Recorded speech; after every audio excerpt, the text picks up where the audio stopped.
تعرف ان 90% من الناس بيموتوا بنفس العقلية اللي اتولدوا بيها، و10% بس هم اللي بيكتشفوا السر القرآني اللي بيغير حياتهم جذريا. حسيت قبل كده انك عايش في نفس الدايرة، بتعيد نفس الأخطاء، بتأجل نفس القرارات، بتعيش نفس الحياة؟ كل يوم بتقول بكرة هبدأ، بكرة هتغير، بكرة هبقى إنسان جديد، لكن بكرة ده ما بيجيش أبدا. ويجي اليوم اللي تسأل فيه نفسك السؤال الصعب: هو أنا هفضل كده طول عمري؟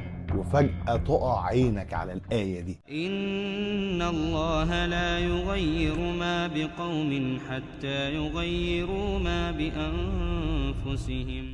وهنا بتبدأ القصة وكأنها رسالة مباشرة ليك.